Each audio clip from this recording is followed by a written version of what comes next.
Hi everyone, and welcome to the Tony Tonkin Show. Today's session is with my friend Avery, and we'll introduce Avery back to you in just a moment. In the meantime, we just want to be clear about what we're going to be talking about today, and I hope that each of you can contribute to this incredible discussion, which is going to be around Charlie Kirks' assassination. It's going to be about John Lyons' questions to Donald Trump and the impact that that has had around the world. We'll also be talking about freedom of speech and how that has been curtailed in the United States, and whether or not we in Australia may suffer from the consequences of what's happening in the US. Are we safeguarded against that because of our own legislation, or is it likely that this is going to be a pervasive aspect of politics, not just in Australia, but around the world also? Are we insulated against all of the things that are happening in the United States? And there might be even time to talk about the cancellation of Jimmy Kimmel as well. There's a lot to be discussed, and I hope that you join us so that we can have this conversation here on those particular subjects. So join in. This is your show. This is a chance for you to... someone's already got... hand pink waving, so thanks for that. There's already one comment up there. I appreciate that. And for those people that are currently viewing, of which there are a few right at this moment, this is going to be a great conversation. And so I welcome into the conversation my friend, my buddy, my mate, Avery. How are you, mate? I'm good. You seems to be something going on with this because you keep breaking up. Oh, do I? Your sound right at the end there. My sound's breaking up? Yeah, I'm breaking up. Don't know why. All right. Yeah, it seems to be clear. It seems to be clear from this perspective. Anybody noticing anything in relation to there's a YouTube error on here, which is it's buffering incorrectly. So I'll do what I can to resolve that. The streaming is poor, it says at the moment, which is the first time I've ever had that issue. Not receiving enough video, maintain smooth streaming. So we apologise for that just at this moment, that it tends to be breaking up. So please bear with us, because that may in itself be rectified shortly. If not, I can restart the stream and see whether we could solve the problem accordingly if it does persist. So Avery, at the moment there's a lot happening in this country in relation to, so someone said hand pink waving. I don't know what that means. So let's have the conversation, regardless, and see how we go. Because you're coming loud and clear to me, and the audio seems to be fine. Hopefully, it will clear itself up shortly. So, your hand pink waving is the hand waving. So I just realised what that's all about. So thanks, MR, for that as well. Okay, so let's start the conversation about what's happening in the United States and freedom of speech, and how that necessarily is impacting us. I don't know whether you've got any views of that, whether you think that cancel culture is happening now in the United States. It's been an issue in terms of they're attacking the left wing or the left of politics in terms of cancel culture over the last few years, Avery, and now they seem to be embarking on exactly the same thing. So it's hypocrisy at its worst. Let me know what you think.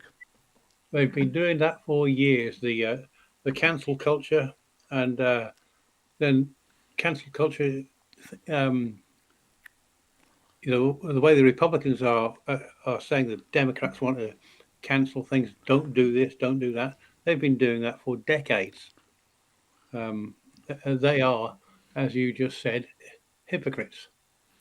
They are, and they're implementing cancel culture right across the board now, to the point whereby we're finding that in the United States, they're attacking mainstream media.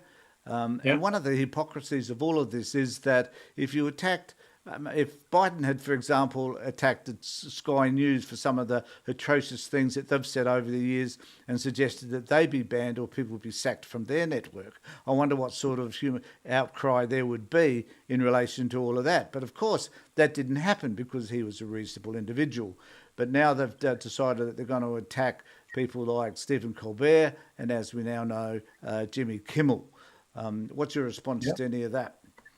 Well, I actually happen to have made a note just this morning about what we're going to talk. Right, and I've got on here a guy called, I'm not sure what his last name is. He works for MSNBC, and he made a comment that um, uh, Trump had an attack of the vapors again, and clutched his pearls and said, "Get rid of him." So he's gone. Right, Jimmy Yep. Kimmel is gone. Brian Kilmeade says the thing we can do about the homeless in Washington, in DC, because he said what we can do about them is just kill them. And so what happened a day later? He, Are you aware of uh, that? he's still working. He No, hasn't been not saying just about that. the others. There was in Missouri or somewhere, can't get the name right, Oh but yeah, there was someone decided to take to a whole lot of homeless people yeah. and shoot them. There was somebody in Mississippi was lynched. Yep. A white homeless guy. That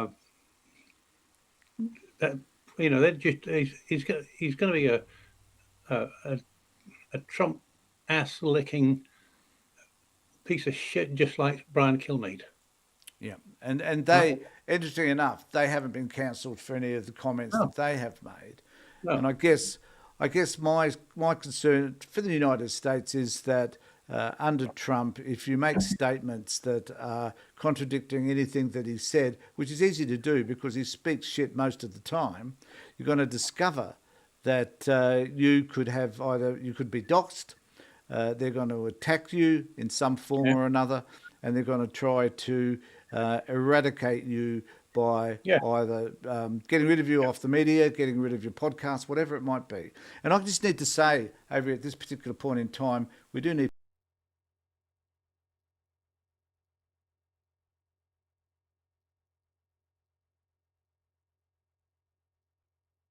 But the point is that we need to make sure that. I wonder if I can bring that. So, oh, there we go. There it is. If you subscribe to our channel, ring the bell for further notifications. Do what you need to do there. But please, let's get involved in the comments. And people have already started to respond. Just keep those comments going, and then as Avery and I talk, I will refer back to the comments that you're making. Have a conversation amongst yourselves about these particular issues because they're extremely important. And one of the points that I wanted to bring up too, Avery, is that it's evident that when John Lyons from the ABC decided to ask, I don't know if you've seen that clip at all, but when John Lyons decided to ask Trump a question in relation to how much money he has made since he's been in this presidency, this particular term, Trump got very upset with him and threatened that he yeah, would tell, like a yeah. child, he threatened he would All tell sound is Albert. gone. Beg pardon?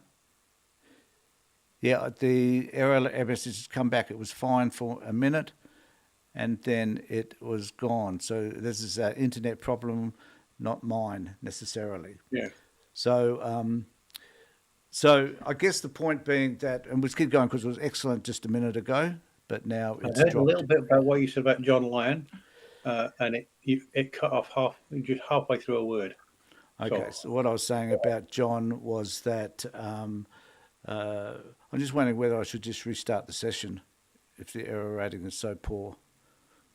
Is anybody else noticing that? Anybody else online noticing that it's dropping out a bit? Because if so, I'll just restart it and we can start again.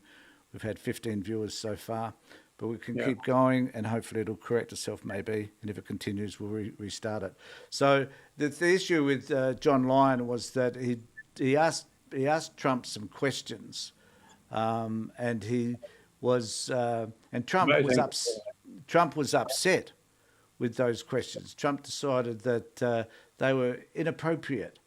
The point being here that because Trump had been confronted with a question that he didn't like, he decided to attack John Lyon and told him that he's going to talk to Albanese next week when Albanese meets with him at the UN meeting. And it's like a petulant child having a fit because he's been confronted. And this raises another key issue which I wanted to talk about, which is really the fact that in the United States, people are fearful, journalists are fearful of asking the tough questions of Trump. And when someone from outside comes from Australia and has the guts and courage to do that, because I suspect John Lyons is doing a report for Four Corners on the wealth of the Trump family and how they've ingratiated themselves so much financially in relation to the Trump presidency, that there will be an interesting Four Corners program now that Lyons has got so much publicity about the type of question that he asked Donald Trump. But what does it say about the media in the United States that they are afraid to ask the questions that they need to ask of Trump simply because they will be silenced by him? What does this say about free press? Have you got any thoughts on any of that? Well, firstly, the CNN, the people on CNN, MSNBC, not MSNBC, not so much, but CNN, the other channels, CBS, NBC, etc., whatever channels they've got, they are intellectual cowards, right? They are afraid to to ask the tough questions. Quick side to do with that, but going back to 1983, a journalist. This is how journalists should behave. A journalist in the UK named Robin Day on live TV was interviewing an MP called John Nott. He was the defence minister at the time of the Falklands War. And when the Falklands War broke out, Lord Carrington, who was the Foreign Secretary, he immediately resigned because he said, "I should have seen this coming." John Nott had taken the Royal Navy away from the Falklands, and the Argentinians saw that and said, "Oh, we're going to go in." Now, on this interview, Robin Day said to John Nott, "Why did you pull those ships away from the Falklands, having had the reports that the Argentinians were building up their forces? Why did you take those ships away? You are the cause of this." Right? John Nott said, I'm not here to answer questions about the Falklands War." And Robin Day said, "You are here to answer my questions, whatever questions I ask." Right? I don't see anyone from CNN or MSNBC or any of the other news organizations, either there or here in the US or here, that do that sort of thing. Their job as a journalist is to hold the government to power. But not to hold them to power, to challenge them them. accountable. Yeah, and they're not doing it. And I think too that if Sky News are continually praising Trump and his organisation, I'm going to do a video on this probably later today after we've finished here, in relation to the way Sky News specifically are portraying the Charlie Kirk death. And we're going to talk about that in just a moment. But if Sky News noticed, or any news media noticed, that there was some sort of inappropriate behaviour by any politician, fraudulent or otherwise, that I'm sure the media in here would be onto it in a flash. And any press conferences that were held, there would be those questions, those tough questions would be asked. Because in Australia, we try to hold people accountable. We don't do it often well enough, I agree. But I can guarantee you that Sky News would be the first people in there battering the shit out of somebody if they thought that they needed to do so. Yet in the United States, they don't do that because they're so fearful. I mean, and I do want to touch upon this subject too, which is something that really concerns me, is that in Australia, are we isolated, Avery, from some of this stuff? We've had an election, we've had more people, more seats elected for the Labor Party than ever before. It was a landslide election. Albanese and his government, to their credit, and I have criticisms of them in certain areas, but to their credit, they've got on with the job. They haven't sat back on their bums and thought, well, okay, we just need to motor along from here. They're trying to do whatever they can as a moderate left of centre or centre political party. They're doing their job. But they're not opening up the same sort of opportunities to criticise or to prevent people from discussing the issues that need to be discussed. We have an open-ended question time in our parliament whereby Yeah. people can say whatever they want to say with parliamentary privilege, and they do. But in the United States, they don't have any of that. There's no accountability whatsoever. And the other issue I just want to raise on top of this, which we can also discuss, and you probably know more about it than I do, but in the UK, they're heading to the same place that the United States is heading to in terms of immigration, in terms of how they're, having these massive rallies around anti-immigration, mass immigration as they call it, a misnomer, but that's what they're calling it. Hmm. And here in Australia, we're kind of heading in the same direction in terms of the rallies. There's another rally, I think, either later this month or next month in relation to all of that. And are we safe? Are we protected because of the type of system that we've got? Or are we likely to head down the same path? And if you watch Sky News enough, you'll think that perhaps we are. What are your thoughts? You th- sorry, from Sky News, you get the impression that we are safe from it, or that we're heading down that path. I think that I'm getting the impression that if Sky News had their way, that we would head down the path Yeah, of the extreme right, and that that's what. it'd be less likely for us to have the transparency and the type of journalism that we do. Well, Sky News is very little different to Fox News in the United States. They're owned by the same guy. Um, so yeah, I could well believe that they would go down that path, that they would stop immigration, particularly of brown and black people and things like that, and yellow people.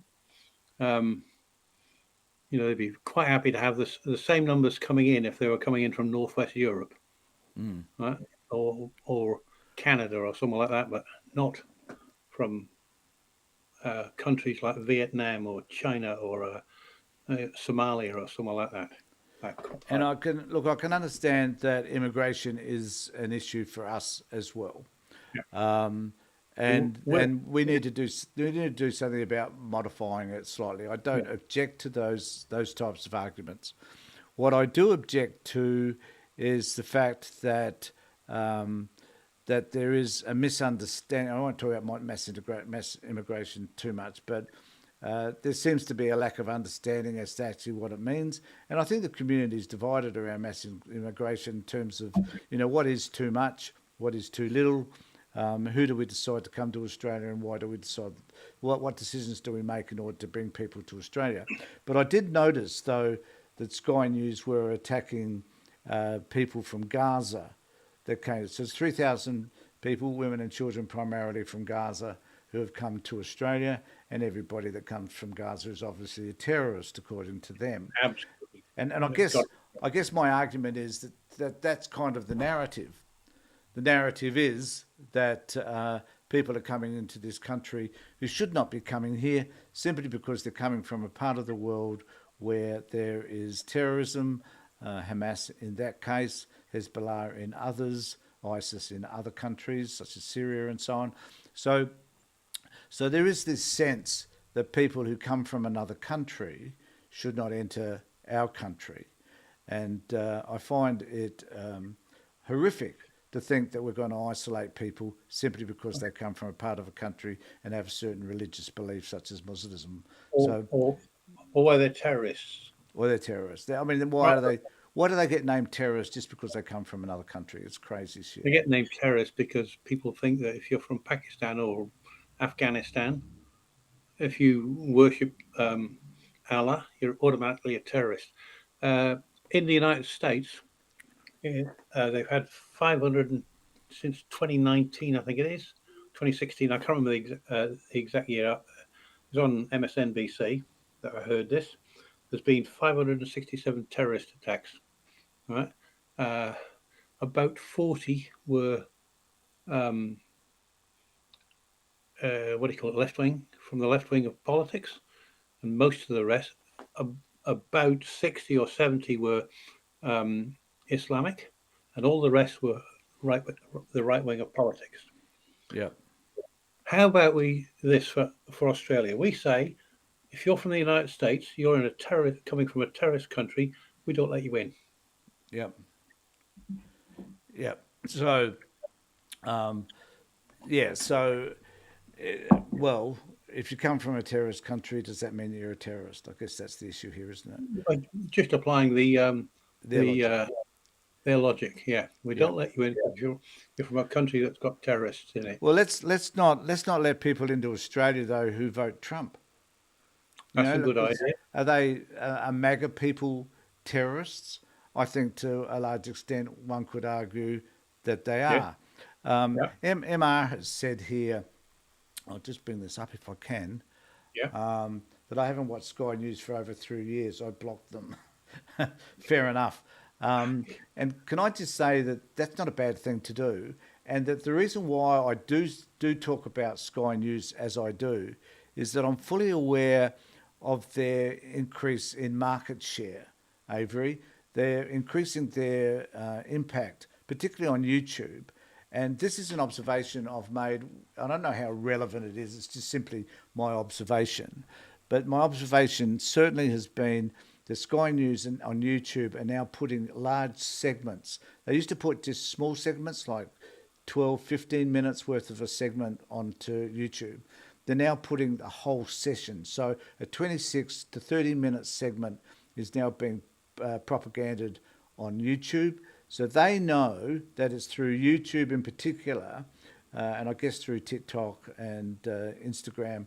They're also noticing that they're TikTok less, Instagram less because of the small amounts of stuff they can put up. But certainly yeah, on YouTube, they are promoting more and more this their propagandist stuff, which is extremely right wing.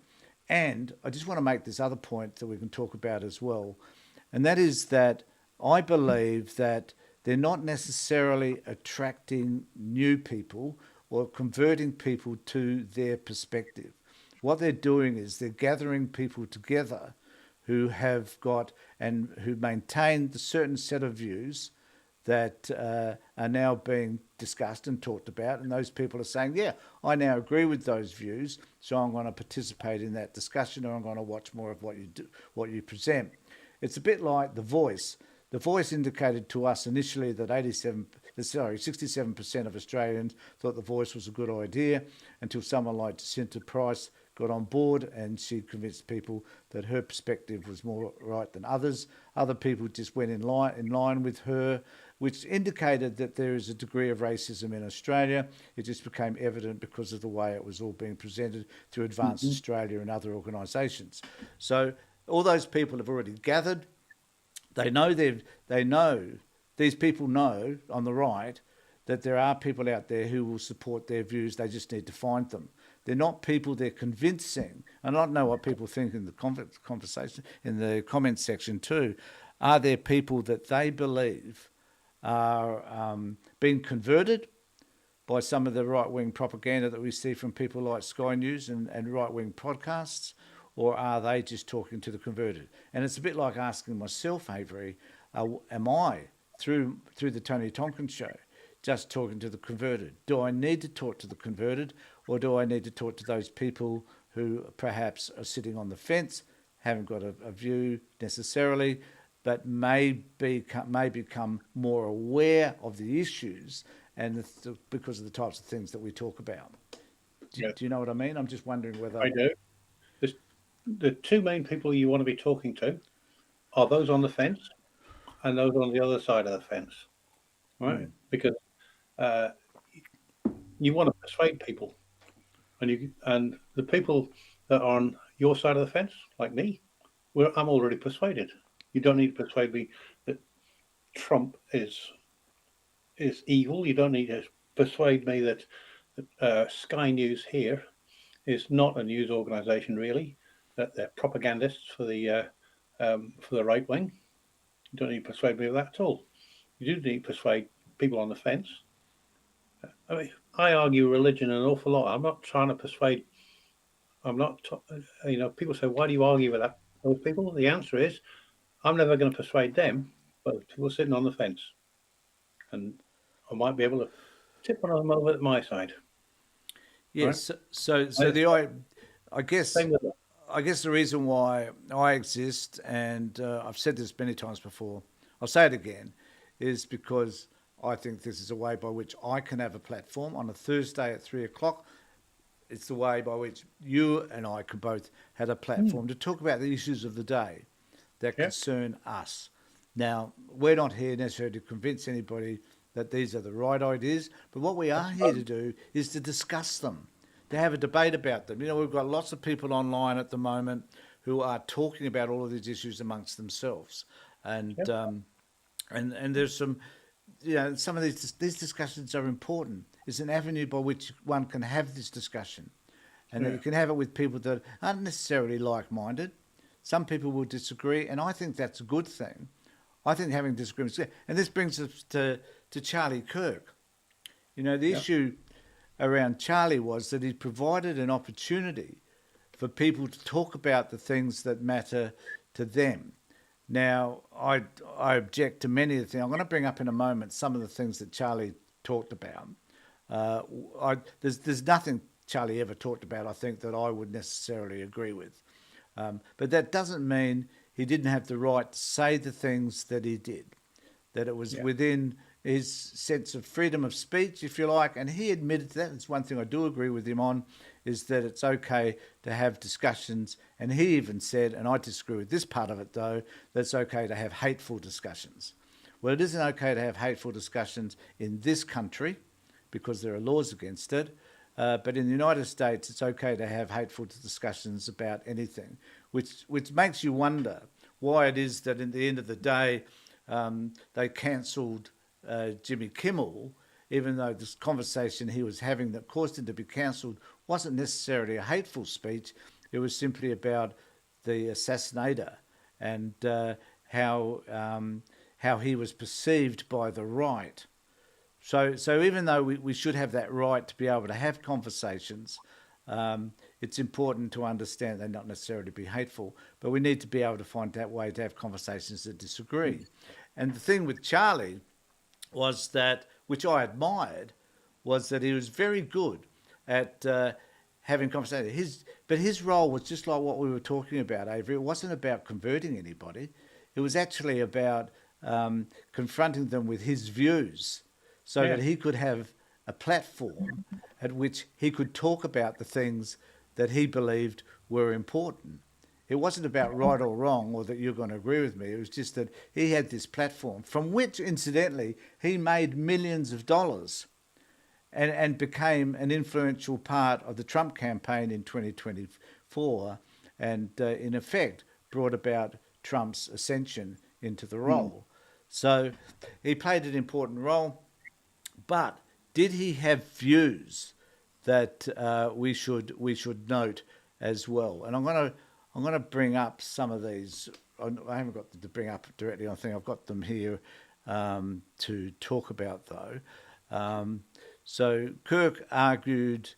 So he said, and I quote, "Worth some gun deaths for the Second Amendment." Kirk argues it's worth it to have a cost of unfortunately, some gun deaths every single year to protect gun rights. So he supported, and this is the issue that the bloke from MSNBC was raising, which he got sacked for, that he was saying that it was okay to have every single year that there could be gun deaths. The quote resurfaces repeatedly after his death and drew outrage for pricing in fatalities. Defenders framed it as liberty over safety, and he also repeated the the Springfield issue in a Pete eating rumour. Kirk amplified a viral claim that Haitian migrants in Springfield, Ohio, were eating people's pets. Local officials and multiple outlets debunked it. It became a textbook example of rumour to politics misinformation. And then there was I'm just going to run through all of these and we'll talk about them in a moment, the great replacement and immigration rhetoric. This has been ongoing. He pushed replacement themes and invasion language about migrants, which civil rights groups criticised as xenophobic and radicalising. Compilations after his death highlighted these patterns as well. He talked about women, career, and birth control. On Fox, he said women should prioritise marriage, children over careers, and elsewhere attacked birth control and women over 30 in dating, stoking accusations of misogyny. Social conservatives defended the family first message. And he said on abortions that it was worse than the Holocaust and no exceptions.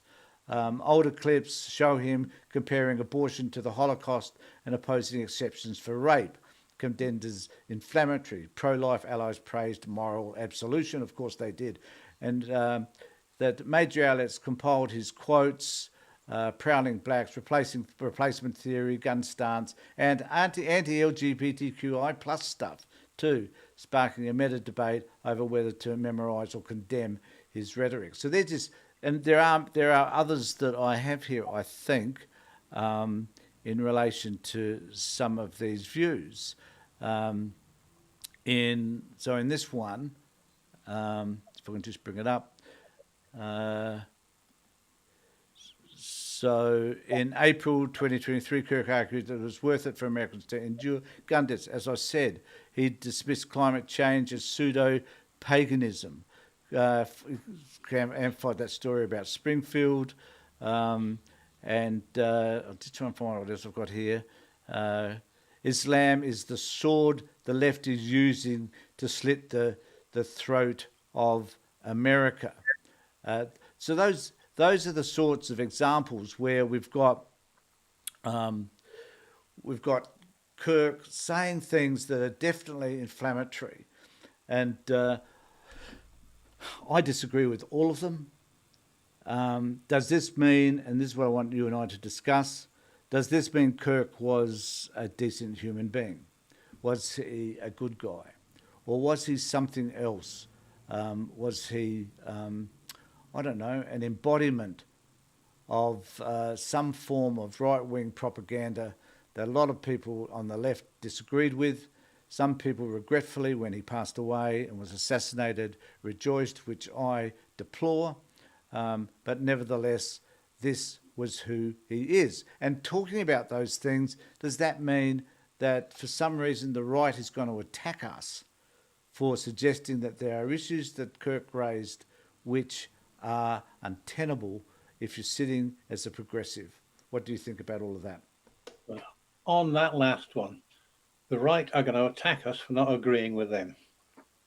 Right? We don't need to have Charlie Kirk being a. You said what sort of person is Charlie Kirk? He's a hateful bigot. Right? Yep. He doesn't have a decent bone in his body, he's still got a body. It's just he doesn't know about it anymore. He hasn't got a decent bone in his body. He never did. The only thing that he ever said that I agreed with was that even hateful speech should be allowed. And there's a reason why I'll say it. I can explain that right now if you like. Right? The reason I agree that hate speech should not be banned is if you ban hate speech, how do you know the person is a hateful person who's might be planning a terrorist attack or anything like that?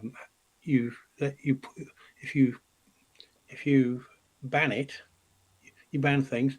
It happens in the dark, if you know what I mean. They go and do the same talking. It doesn't stop the talking. It just stops them doing it in public. I guess the point, I just want to take an issue with that. I guess the point is that if you're advocating hate speech and you are advocating in a sense that's encouraging other people to commit violence, and you are instrumental in the application of that violence, then should that be criminalised? If you stand up and shout, what's this, the old one, shouting fire in a crowded theatre, yeah, you're responsible for it, for what happens, right? But I'm not talking about that sort of thing. I'm talking about when somebody stands up and says what Charlie Kirks said about black women, for example. They don't have the mental Yeah. capacity, etc. That is hateful, right? If we don't hear that argument coming out from somebody, we can't combat it, Yeah. right? That's what. So somebody going in and saying in a speech, "I want you to go and kill that person over there." If the person's left wing, kill him. If somebody says that, they're inciting violence, right? That should absolutely be criminal. I If haven't. somebody, I just wanted to say I haven't looked up the rule in Australia. I mean, we do have legislation in yeah, relation to hate speech. Remember, we don't have a First Amendment like they do in the United States or a Bill of Rights. no, So we need to have legislation that supports whatever the government sees at the time as being appropriate. And certainly hate speech is one of them. And the use of the internet and so forth for hate speech is another. So these are things that are important. I just wanted to put up here, I think I'll bring it up. If you agree with Charlie Kirk, you are against American culture, says Sean. So, and that's kind of like the inference, I think, too. That's a really good point, Sean. Well, that if you're going to support Charlie, and one of the things that really does irritate me, Avery, is the fact that he's sort of become this. They've almost made him some sort of a godlike creature, someone that should be immortalized, martyred, if you like, for the fact that he had these terrible, terrible views. And what does that tell us about the right wing then? If you want to martyr someone that has those particular views, and why is that so important to them? I mean, I fail to understand what that's all about. What do you think? well, it's uh, treating somebody as a martyr for their hateful views applies on all sides of the, right across the spectrum. So, somebody on the left of politics with a hateful viewpoint, they should not be martyred if they got, if they were killed the way Charlie Kirk was. They shouldn't be treated as a martyr either. Um, So what? No, no. So what is it? What is it that make? What is there about Charlie Kirk's death and Charlie Kirk himself that means that there are certain people on the right who want to defend him to the hilt, which is fine. That's their right to do so, but that they would endeavour to make him a martyr, a Christ. Some people have referred to him as Christ-like, for Christ's sake. I mean, yeah, I mean, some people have referred to Donald Trump as Christ-like. How? What moron could possibly ever occupy that idea in the space between every their ears? evangelical Christian in the country. But but why? And I want to come to a point in the moment where we can also talk about. Let's finish with this one with Charlie, and then I'll come to another point which I want to talk to about Trump and the attitude towards him. But why is it that they would want to martyr someone like him? Well, I don't think they want to martyr him. Makes it sound like they're going to get him to strap on a, a a vest with a bomb and go and detonate it somewhere. They've martyred him. He was killed, and they've said he was killed for our cause, right? Which is what martyrs are supposed to happen to martyrs. But I think the reason that they're doing that is because he is saying he had the courage to say things that they don't have the courage to say. Yeah, I've got no doubt that people like Donald Trump, right? What's his name? Jordan in the House of Reps, Jim Jordan, uh, Ted Cruz, all think the same sort of thing. Black women don't have the intellectual capacity to do anything. Women in general should be staying at home and having babies. Right? I think that the martyrdom is he had the courage to come out with that hateful speech and to show that he was a misogynist, a sexist, a racist. Right? And they don't have the courage to do it. So because he's done it, they're gonna. he Um, even came out at one point and said that if he noticed a black pilot, he would wonder whether or not that pilot has the appropriate accreditation simply because he's yeah, black. He yeah, also inferred that black women are not as intelligent as white yeah. women. And so, it Well, doesn't, that's what I mentioned there. yeah, so So it you don't doesn't, have the doesn't intellectual. mean, So it doesn't mean then that if you're going to martyr somebody or just hold them up in such high esteem, that you're really saying I agree with those notions. I agree with all the things that Charlie says that are Yeah, simply wrong or that are that's what I unfair think. or unjust. Are you agreeing with all of Yeah, those? that's what I was just saying. That I Yeah. think that reason they're treating him as a martyr is because he had the courage to say things that they believe, but didn't have the guts to say, to stand up in public and say. And the person that's enabled all that lot, I mean, that sort of behaviour, those sort of thoughts, they go back in the United States. They go back to 1620, right? That black people are inferior and stuff like that. The person that's enabled it in the modern era, Donald Trump. He's Yeah. given all of the bigots the courage to come out and say things. And they And are. And they are. And this leads this back to my original point too about who it is that they're applying their craft to. Well, they're applying it to people that already believe this stuff, but now have got someone who's voicing it on their what, behalf. what they're doing is giving those people the courage to stand up and say the same thing. Yeah, but a lot of So, people do it anonymously. They do it on, oh yeah, yeah, but YouTube chats and yeah, but and they TikTok and do other it. places. They say all sorts of hateful shit like that on Facebook, but they Yeah, don't have their name there. They don't yeah, have their picture there.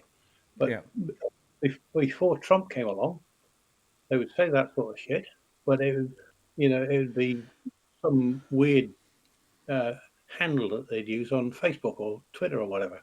mm, Right now, they'll say, "I, John Smith, believe this." yeah. Trump has enabled it because he was openly racist, openly sexist, misogynistic. Think of a bigotry, and he was openly like that. Yeah, we had Right? I had an interesting conversation with my wife earlier today, which was really about why is it that the people that are on, and you're probably best to answer this than anybody, given your actual dedication to anything that's Christian, and that is that why is it that people who believe in I don't know, thou shalt not covet, can admire someone who's had three wives, thou shalt not kill, Thou yet shalt not commit adultery. thou shalt not commit adultery. Yeah, The that's right. All of those things which are strong Christian beliefs. vast, Why is it that the Christian right can say, oh well, I won't worry about that. Right? yeah, Let's just ignore that shit. That doesn't matter to us anymore. And all the other things that Trump does. We're all created equal. Turn the cheek. Um, you the know, Bible um, was created equal. all those wonderful biblical quotes, which I think, in terms of a humanitarian perspective, which is where I tend to come from, are reasonable. Why is it that those people on the right no longer consider them relevant? They dismiss them. The vast majority of Christians haven't read the Bible, right? The vast majority of Christians uh, think that the Bible says something when it doesn't actually do it. The vast majority of Christians are what um, a lot of atheists refer to as cafeteria Christians. They go and, oh, I like this bit, but I don't like that. Right? So I'm gonna go with this bit, love thy neighbor, but the bit about not eating shellfish, I don't like that rule, so I'm gonna ignore that one. The bit about killing homosexuals, or at least not. They might not say, "Well, I'm going to go along with killing homosexuals," but they are an abomination, so I'm going to mistreat them. I'm going to Yeah, marginalize them. They pick and choose. They cherry pick from the Bible the things that they like, ignore the things that they don't. You ask a Christian, "What did Jesus say about peace on earth?" And they'll tell you, "Oh, he said, I've come to bring peace on earth." Right?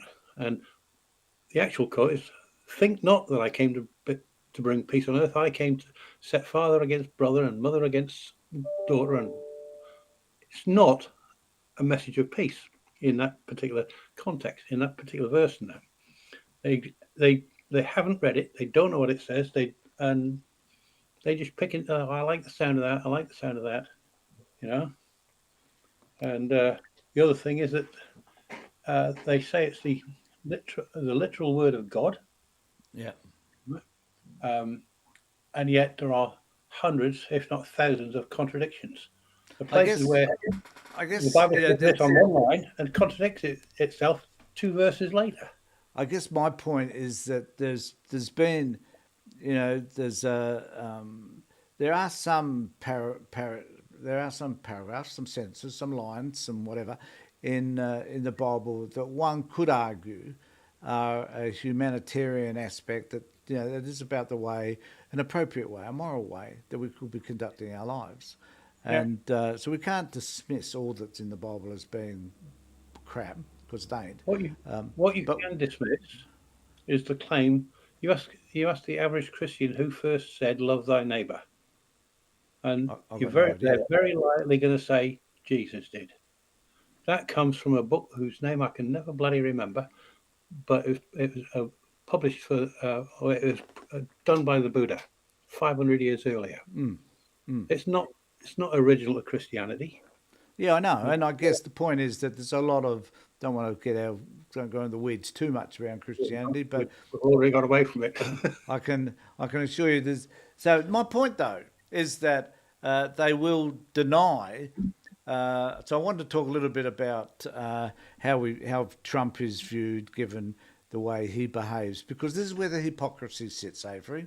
We have Donald Trump on one level, putting people down, calling them names, saying they're horrible and despicable, and using language that I find horrific from from anybody, but particularly from a politician who's supposed to bring people together, and he can't focus on that. He can't. He just is a man who's incapable of saying anything that's complimentary of another person, as long as that person isn't saying something complimentary about him. Hence his meetings with his cabinet and how they, the accolades that they spill towards him as Kim Jong Un's people would to him.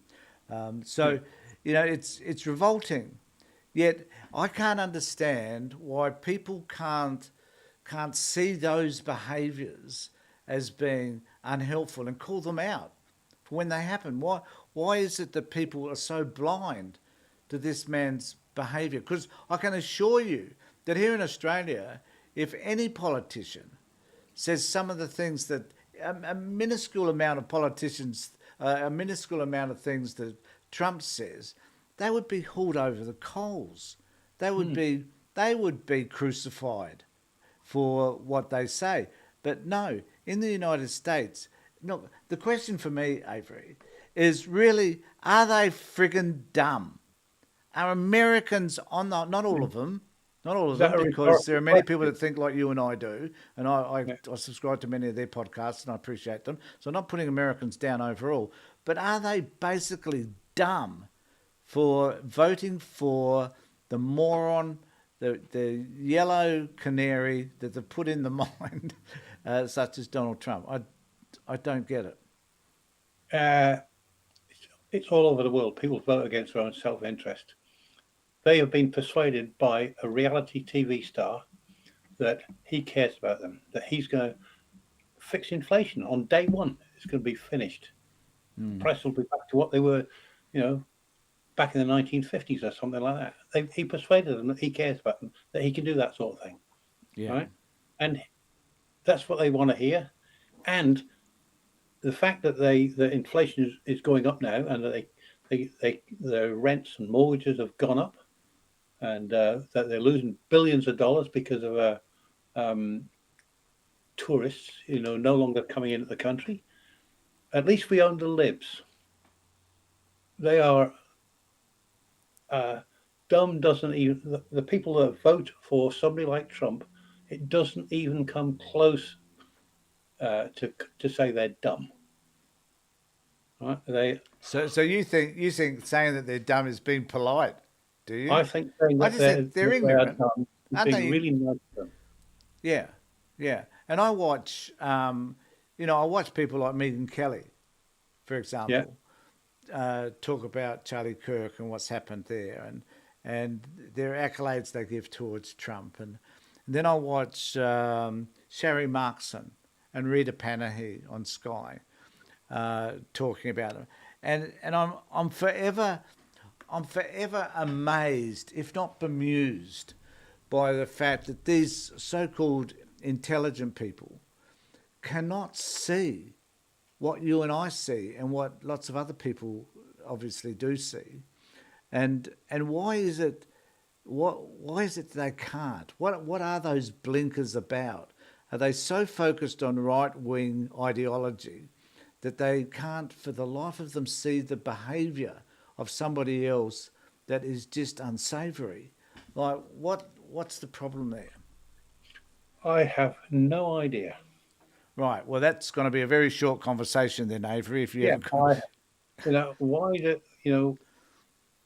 why do people get so fixed in their views that they can't be persuaded otherwise? One of the things I think that gets some of that attitude comes from is what we were talking about just a few minutes ago. Big G, JC, and Spooky religion. The religion they are taught from day one, right, that this is the truth.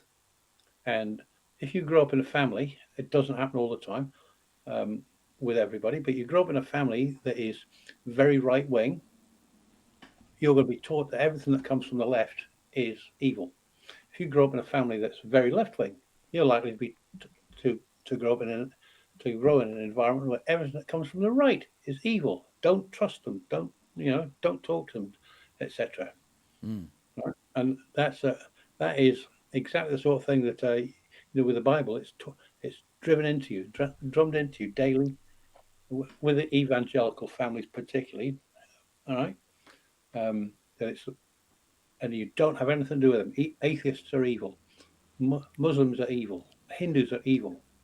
And I it's the don't same with the left wing of politics. I don't know if you watched Four Corners on Monday in relation to the Christian, the Brethren Oh Christian yeah, group.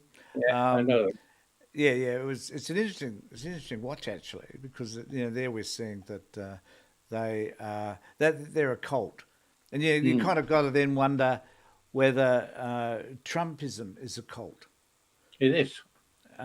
I believe it Yeah, is as well, yeah, and it's for all these reasons you've just outlined that yeah, that they can't see the forest for the trees.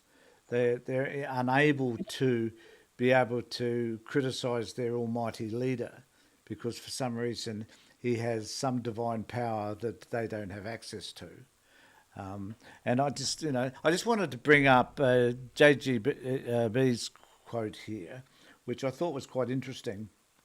Um, he says some can see the same narrative with, I think Pauline Hanson is talking about, and he's got it, poor, lean. I like that. Majority of people know she's not a good person. And yeah, I guess that's the point too. We see it. So I guess the point that he's making here is that we see it in other people in our country as well, not just in America. That we do see the types of terrible people. The other one is Senator Babbitt.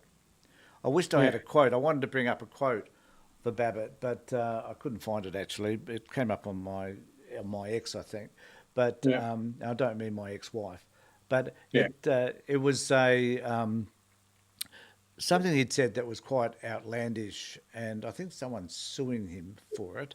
But Ralph Babbitt, what's his name, Senator Antic, Pauline Hanson, Yeah. Robertson, there are people in the Australian political scene who are just as horrible, and some Oh of them yeah, more horrible, I think, than some of the right wing propagandists we see in the United States.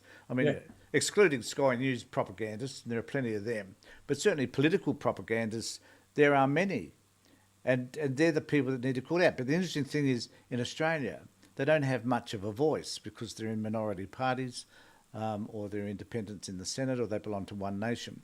So they don't have the same sort of power. And the question for me is really, are they at some particular point likely to influence and have the power and see the opportunity that may exist because of what they're witnessing in the United States? Is that, my underlying fear? I don't think necessarily is something that's going to happen in the near future, but down the track, is the United States setting a trend that will flow to, and not just the United States, but Europe, Mm. Erdogan and others in Europe, and what's happening in Germany and UK and France and so forth. Um, Yeah. and the influence of people like Tony Robertson. Are we likely to see that here as well, do you think? I think it certainly could happen, but uh, in the United States, they've got two parties, right? Um, you forget the Greens. In the United States, I think they're lucky to get 1% of the vote, 2% of the vote, maybe. So basically, it was more likely to happen in a place like that where I think people are so polarized. In here in the UK, though, we're not a we're not two party nations. So I think it's less likely to happen here, but it's Yeah, not impossible. yeah. Right? There's you just read out a message a minute ago, a comment a minute ago. They'd ask There's me to one. find it because I've lost it. I've got lots of comments here happening Uh, all at the yeah, I same know. time. It's just one that I spotted here that I liked. It's from somebody called Dee Michelle. I don't know if you know her. Oh, yeah, I do. Um, she said, "I don't think Charlie Kirk was a good guy. Happy to see a couple of statues being proposed, though, because at least the birds will have somewhere to poop." Uh, Oh, oh, here it yeah, is. I've got it. I was yeah. going to just highlight another one here, but I'll just get rid of that one. I'll bring I up think I'll bring up the that is one you're lovely. referring to Yeah, from D. Um, is this the one? yep. That's a good guy. Happy to see. Good one there, Let's Dee. let's have a response to that. I Yeah, reckon, yeah. because I'd be most interested to know what people people think of her comment. Bring it It's on, go for it, D. I did yeah. have another one up here too. I just wanted to refer to as well. Got all these freaking things on buttons on punching and everything else. It's amazing I get it right at all. There was someone up here that I wanted to. Oh yeah, I mean this is a good one, JGB. I appreciate this. I appreciate his comments. That's good. Um, so it says Jim Jones and the Jonestown Massacre is a great example of how a cult can brainwash. It's also an interesting example of how a cult can finish. I reckon Yeah, um, that eventually they will self-immolate. And yeah. so, is that a direction too that I wonder whether the political parties will those people on the extreme right, and you might like this one too, Avery. While you, Oh, not that one. Sorry, I oh, yeah, couldn't do that. while you've got that one there, I wouldn't. I do believe that if Trump was to say, "Here, drink this cyanide," they would take it. Yep, Yeah. yep. They are So much more occult than religion. a They, religion's a they cult. are much The more only occult the only than. difference between a cult and a religion is that the leader of the religion is dead.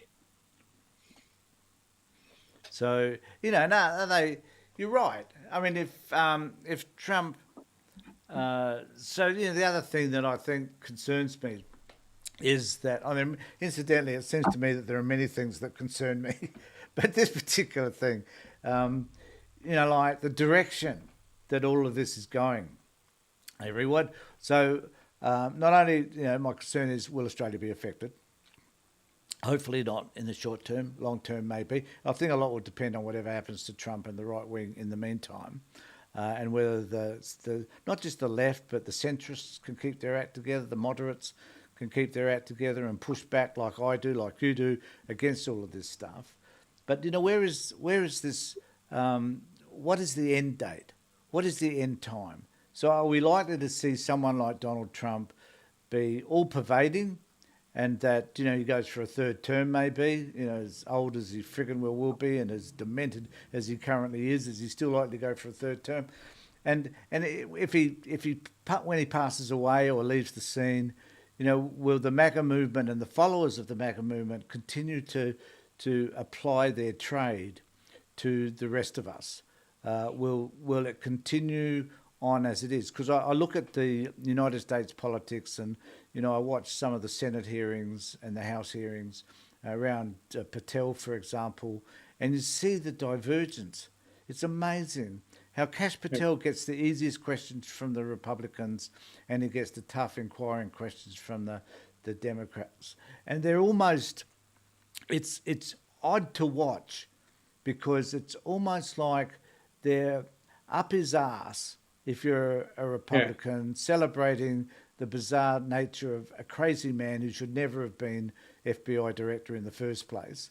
And then you have the other side's coming out and saying, well, what are you doing with the Epstein files? And he can't answer Yeah. it, no matter Yeah. what. So it's just I don't know.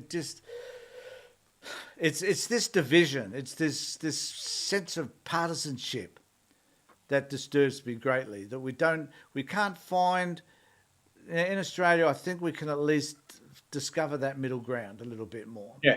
But apart from Pauline Hanson and Babbitt and Antic and some of those other crazy people, Yeah. but will it continue?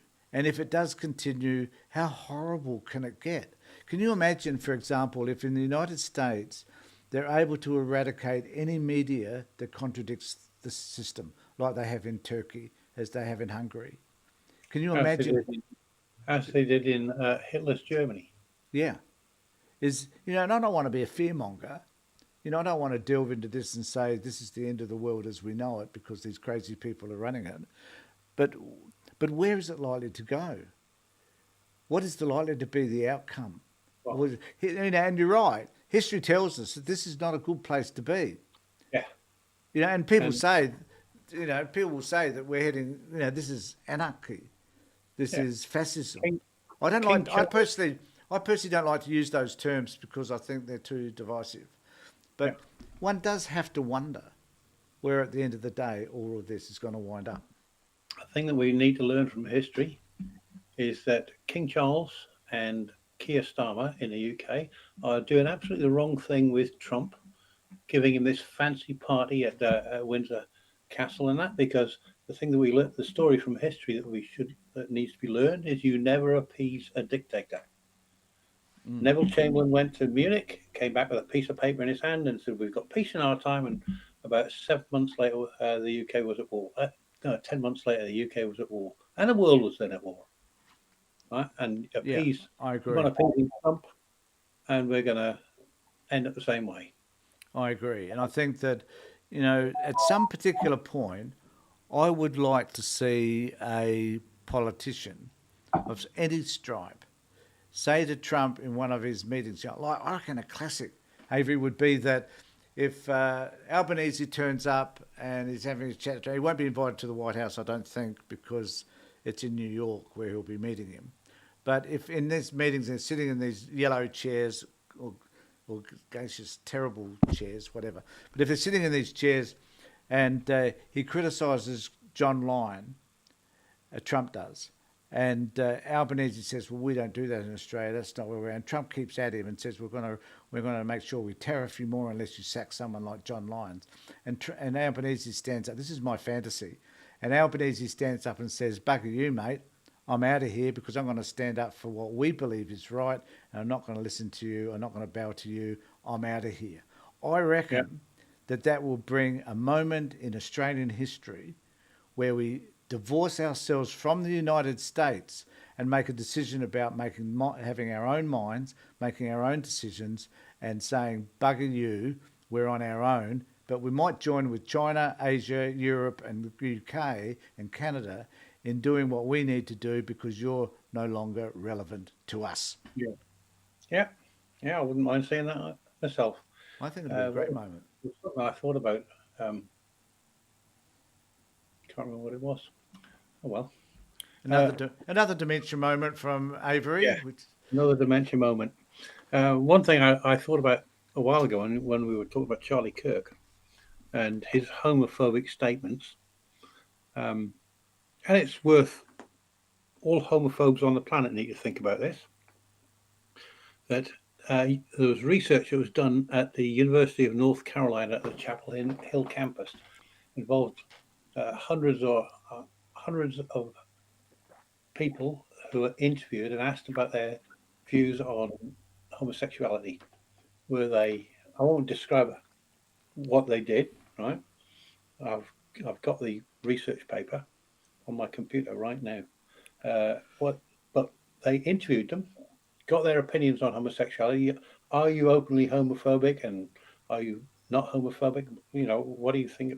All that sort of stuff. They then subjected them to some tests, how the hell was it? They showed them videos that were um, male on male, a male and a female, two females, and measured tumescence, and the result which is getting an erection, and the results showed that over 75% of the declared homophobes, the people said yes, I hate gays, over 75% of them got strong erections when they saw male on male um, porn videos. So does. Well, And I well, just thanks a don't little think. bit for that, Avery. You've changed the tenor of this discussion considerably as a result It of was, that. it was a bit of Maybe, scientific research. but maybe they were just envious of the size of sort of appendages that they saw. Why would that give you an erection? I don't know because Being a closet homosexual would. I'm not. I'm not too sure. I'm just trying to make an excuse for them, I guess. Well, Anyway, that's I, thanks for I that. did. I wanted.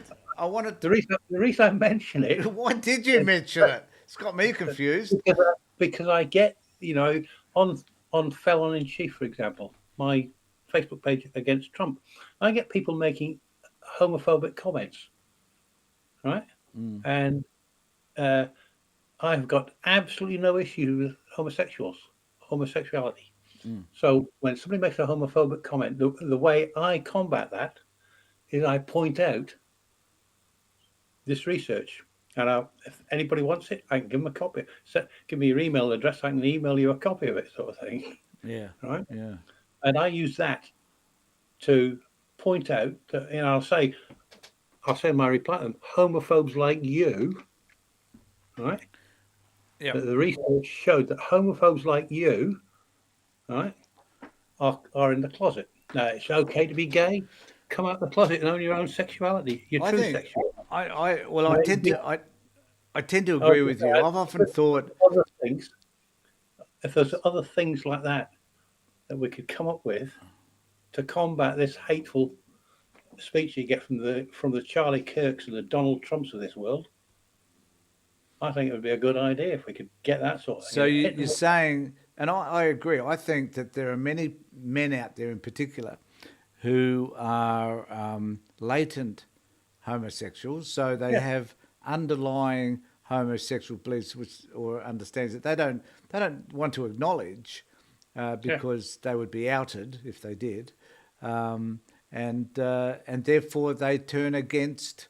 It's like a lot of the pedophiles that we've heard of in the past, who were ministers and priests and who spoke up against In the past, pedophilia, only to find out that they themselves were pedophiles.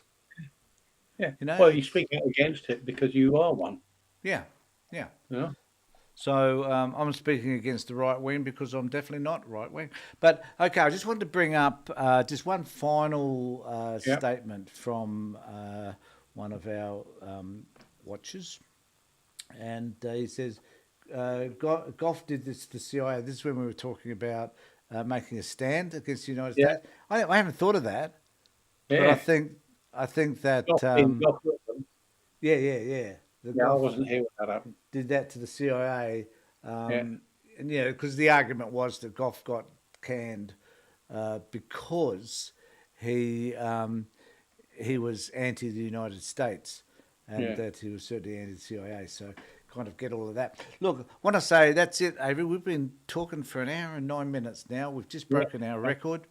I hope everybody enjoyed the conversation, and can I just say, please subscribe to my channel, ring the bell for further notifications, do what you need to do. That would be really helpful. And remember that every Thursday, Avery and I, where we can, get together at 3 o'clock. And I've changed my time on Tuesdays now, where I do a singular reflection on all the news. as a live feed, and I'm doing that now at 3 o'clock. So can I ask you please to join in there? I just want to thank Avery for being with us for this hour, and want to remind you all to continue to subscribe to the Tony Tonkin Show. I really appreciate it, and I certainly appreciate the comments that you make below and the comments you make in previous videos and future videos. In the meantime, take care, everybody. Look after yourselves, and more importantly, be safe.